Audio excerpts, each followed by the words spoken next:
인류의 마지막 보고 남극 대륙. 날로 더워져 가고 있는 우리 지구를 냉각시켜줄 수 있는 거대한 얼음 대륙입니다.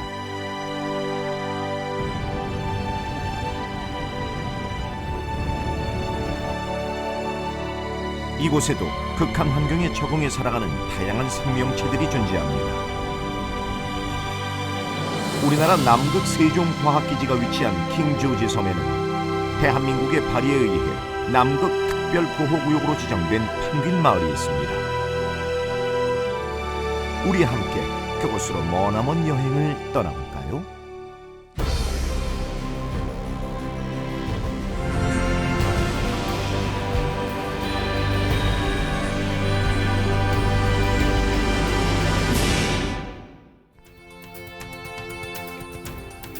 세종기지를 향한 여정은 길고 반복적인 항공여행을 거쳐야 합니다. 인천을 출발해 유럽이나 미국을 경유, 칠레 산티아고로 날아간 다음 다시 남쪽 끝 푼타아레나스로 이동하는 데 사흘이 걸립니다. 마지막 문명세계라 할 수 있는 푼타아레나스로부터 남극 킹조지 섬까지는 보통 비행기로 3시간, 배로 사흘간의 항해를 해야 합니다.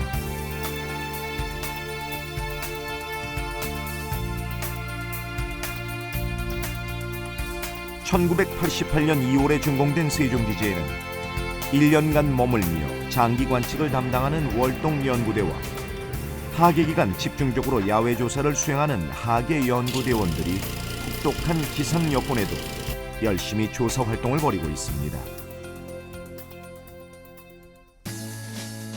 남극 환경에 대하여 관심 있는 분들은 마드리드 프로토콜이란 명칭을 들어보셨을 겁니다. 이는 남극 조약 협의 당사국들이 남극 환경 및 생태계 보호에 공감하여 1991년에 제정한 남극 환경 보호 의정서를 당시 회의가 스페인 마드리드에서 개최되었기에 별칭으로 마드리드 프로토콜이라 부르는 것입니다. 남극 환경 보호 의정서에는 여러 분야에 걸쳐 상당히 구체적인 제한 및 권고 사항들을 담고 있습니다. 이 중 가장 중요한 문서 중 하나가 제5부속소 구역 보호 및 관리로서 남극 특별보호구역과 남극 특별관리구역의 지정 및 관리 방안을 담고 있습니다. 남극 특별보호구역은 주로 환경적, 과학적, 역사적, 미학적 또는 자연상태의 가치보호에 중점을 두고 있으며 남극 특별관리구역은 인간의 활동을 규제 또는 보호하는 데 목적이 있습니다. 현재 남극에는 72개소의 남극 특별보호구역과 6개소의 남극 특별관리구역이 지정되어 있습니다.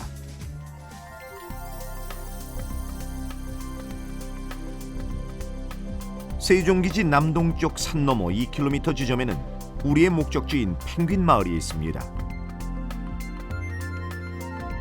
원래 지명은 나레부스키 포인트지만 세종기지 대원들이 친근하게 펭귄 마을이라 부르고 있죠.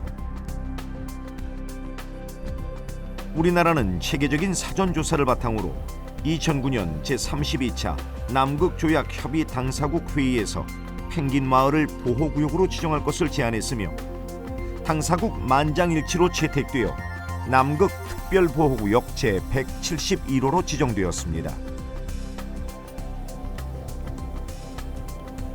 보호구역 지정 이후 우리나라는 매년 이곳의 생태계를 모니터링하여 5년 단위의 수정관리 계획을 당사국 회의에 제시해오고 있습니다. 펭귄마을 보호구역은 북쪽과 동쪽 산봉우리와 해안선으로 이루어진 남서쪽 경계를 따라 쉽게 구분됩니다. 해안 절벽을 중심으로 경관이 수려하고 육상 생태계가 다양한 종들로 구성되어 있어 생물 연구에 아주 적합한 곳이죠.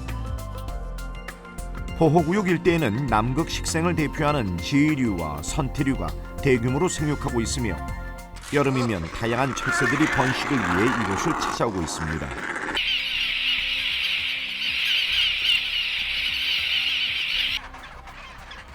생물학적으로 가장 큰 특징은 3,000여 쌍의 턱근 펭귄과 2,500여 쌍의 젠투 펭귄이 이곳을 찾아 둥지를 틀고 번식을 한다는 점입니다. 특히 이곳의 턱근 펭귄 개체수는 킹 조지 섬에서 가장 많습니다. 펭귄 마을을 하늘에서 수직으로 내려다본 풍경입니다. 이를 하나로 모아보면 펭귄 군집의 전체 분포 형태를 파악할 수 있죠. 사진 속 점점이 보이는 것들이 모두 펭귄들입니다. 이를 군집별로 확대해보면 둥지의 위치와 간격 등 다양한 정보를 파악할 수 있습니다. 펭귄들은 남극의 여름철 번식을 위해 펭귄 마을을 찾아오는데 젠투 펭귄이 먼저 무트로 올라와 해안에서 상대적으로 멀고 높은 곳에 둥지를 짓고 턱근 펭귄은 이보다 보름 정도 늦게 찾아와 해안에서 가까운 지역에 큰 무리를 이룹니다. 그럼 여기서 펭귄들의 생활사를 한번 살펴볼까요? 펭귄들은 9월부터 번식지로 돌아와 둥지를 만들고 짝짓기를 하며 11월경 알을 낳습니다. 둥지는 바닥에 있는 작은 돌을 이용해 분화구 모양으로 만듭니다.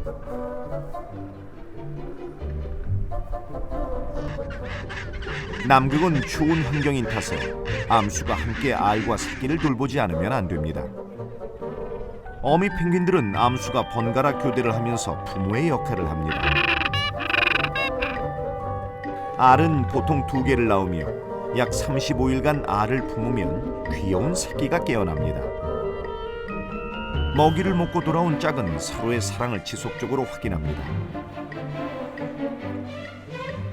돌을 물어다가 둥지를 부어서하고 같이 하늘을 향해 소리내는 행동은 모두 서로의 사랑을 확인하는 것입니다.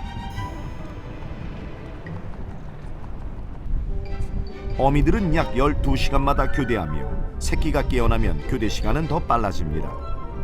새끼들에게는 대부분 크리를 듬뿍 잡아다가 먹입니다.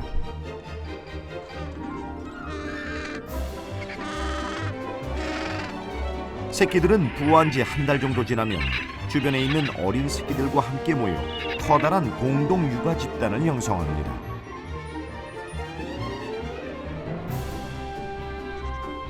이 시기에는 펭귄 어미와 새끼 간의 추격전이 벌어지는데 새끼들의 활동 영역을 넓히고 먹이를 골고루 먹이기 위한 행동입니다.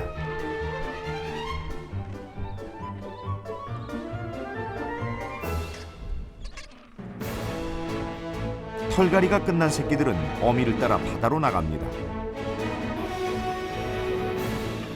차가운 남극 바다를 만나 깜짝 놀라기도 하지만 점차 바다를 좋아하기 시작합니다. 마치 하늘을 나는 새처럼 펭귄 새끼들은 먹이를 찾아 바닷속을 날아다닙니다. 다 자란 새끼들은 3살이 된 이후 짝과 함께 다시 펭귄 마을로 돌아올 것입니다. 환경부에서는 펭귄 마을 보호구역의 환경 변화를 지속적으로 모니터링하기 위해 세종기지를 운영 중인 극지연구소의 연구 사업을 지원하고 있으며 극지연구소는 서울대학교와 함께 군집 분포, 번식률, 펭귄 개체군 생태 연구 등을 매년 수행해 오고 있습니다. 최근 지구온난화로 인해 남극이 따뜻해지고 빙하가 감소하면서 펭귄과 같은 생물들의 개체군에도 변화가 생기고 있습니다. 최근 30년 동안 남극 전체에서 턱근 펭귄과 아델리 펭귄의 개체군이 감소하고 있는데 펭귄 마을에서도 주의 깊게 개체군의 변동을 매년 모니터링하고 있습니다. 번식 모니터링은 이제 번식 지표를 파악하는 거예요. 이제 번식 쌍수, 판배 산란수, 그리고 번식 성공률 이런 걸 봐서 장기간 동안 이제 펭귄들이 어떻게 번식을 하는지 그리고 이제 뭐 좋아지고 있는지 나빠지고 있는지를 파악하고 있고요. 또한 펭귄의 생태를 이해하기 위해 다양한 추적 장치를 활용하여 행동 연구도 수행하고 있습니다.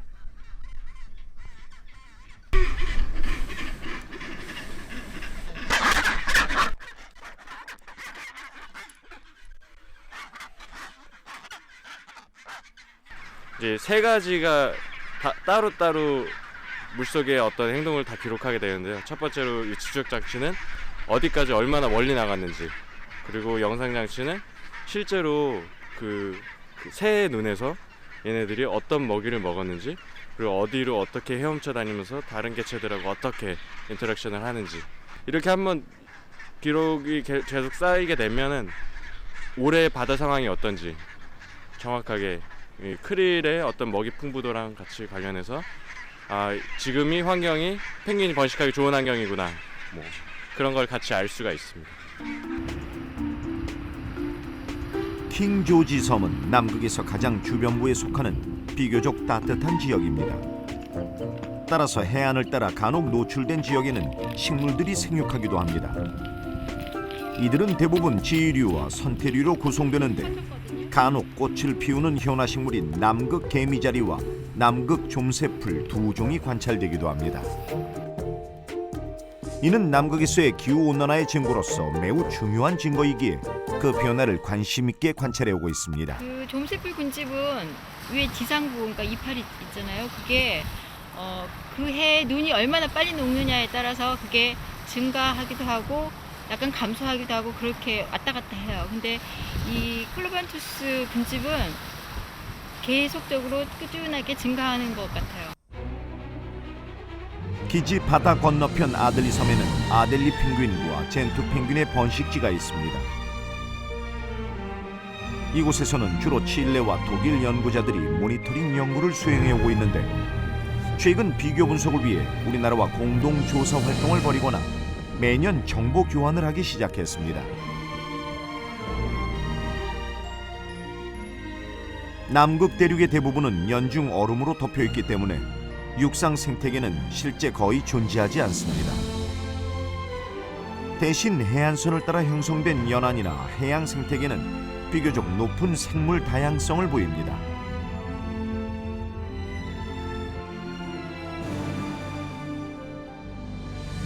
남극의 바다는 먹이사슬의 가장 근간을 유지하는 크릴에서 시작됩니다. 길이 5cm 남짓되는 작은 갑각류이지만 소형 어류, 펭귄, 해표, 고래와 같은 남극의 주요 생물들을 먹여 살리는 생태계의 중심입니다. 최근 기후온난화와 관련하여 남극해에서 크릴의 양이 줄어들고 있다는 연구들이 속속 발표되고 있습니다. 따라서 남극 해양 생물의 먹이사슬에서 크릴과 이를 먹이원으로 하는 상위 포식자인 펭귄의 관계를 연구하는 것은 남극 생태계를 이해하고 보존하는 데 매우 중요합니다. 그럼 크릴 이외에 다른 동물을 먹이원으로 삼는 남극의 상위 포식자들은 무엇이 있을까요? 육상에서는 바로 여러분들의 벗, 펭귄을 잡아먹고 사는 갈색 도둑갈매기가 대표적입니다. 이들은 펭귄 군소지 주변에 머물면서 펭귄의 알과 새끼를 잡아먹고 살아가는데 때론 쌍으로 협공작전을 펴 어미 펭귄의 시선을 돌린 후 새끼나 알을 훔쳐가기도 한답니다. 그 펭귄 알을 여기서 가져온 겁니다. 그 들고 올 때 부리로 껴서 찍어서 바로 먹는 게 아니라 이렇게 들고서 날라서 와서 먹기 좋은 데까지 날라 갖고 온 다음에 그 다음부터 이렇게 그냥 확 깨가지고 싹 먹어 치워버려. 바다에서는 표범 물범과 범고래가 대표적입니다. 이들은 주로 펭귄이나 다른 물범들을 잡아먹고 살아갑니다. 표범 물범은 평상시 유빙 위에서 휴식을 취하다가 바다로 들어가 사냥을 합니다. 여러분이 좋아하는 펭귄이나 물범을 잡아먹는다고 너무 미워하지는 마세요. 그저 자연스러운 자연 생태계의 먹이 사슬이니까요.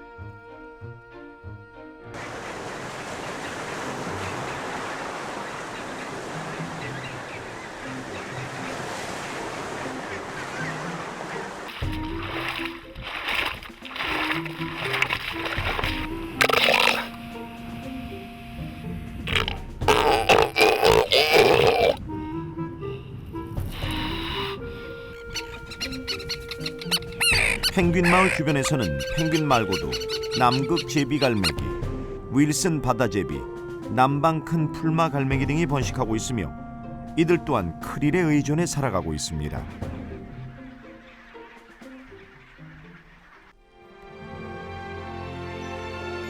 이와 같은 남극의 자연 생태계를 인간 활동으로부터 보호하고 보존하기 위하여 남극 특별 보호구역이 지정되어 관리되고 있습니다. 2015년 당사국 회의에 제시한 우리나라 펭귄마을 보호구역 5개년 수정관리 계획에는 보호구역을 방문하는 연구자들의 진입로를 펭귄들의 이동로와 구분하는 세심한 부분에 이르기까지 관심을 기울이고 있습니다. 보호구역에 출입하기 위해서는 각국의 담당 정보부처의 허가를 취득해야 합니다. 우리나라의 경우 외교부 장관에게 남극 활동 및 보호구역 허가 신청서를 제출해야 하며 외교부에서는 환경부, 해양수산부와 협의하여 허가 여부 및 출입 조건들을 통보하고 있습니다. 이는 실제 연구 및 교육을 목적으로 한 활동 이외에는 출입이 철저히 제한되고 있는 것이죠.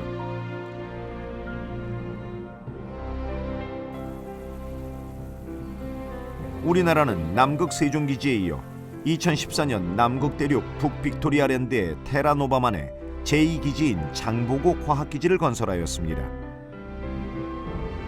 장보고 기지 주변에는 여러 곳의 펭귄 번식지가 분포합니다. 특히 기지에서 35km 떨어진 케이프 워싱턴은 남극 특별보호구역 제173호로 남극을 대표하는 황제 펭귄의 대규모 번식지가 있습니다. 우리나라는 지난해 기초조사를 통해 새끼 수가 17,000마리에 달함을 보고한 바 있으며 현재 관련국들은 우리나라 주도로 이들 지역 연구조사 활동이 활성화되기를 기대하고 있습니다.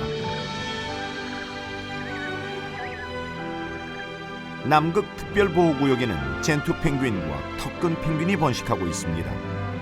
두 종은 모두 남극 생태계의 변화를 알려주는 지표종이죠.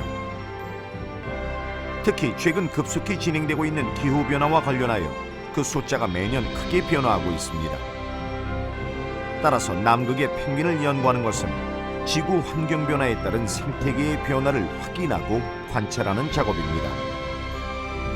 남극 생태계의 상위에 자리 잡고 있는 펭귄의 생존과 번식을 매년 기록하고 분석함으로써 지구 환경 변화를 감시하고 이를 통해 앞으로 우리 인류가 나아가야 할 방향에 대해 고민하고자 합니다.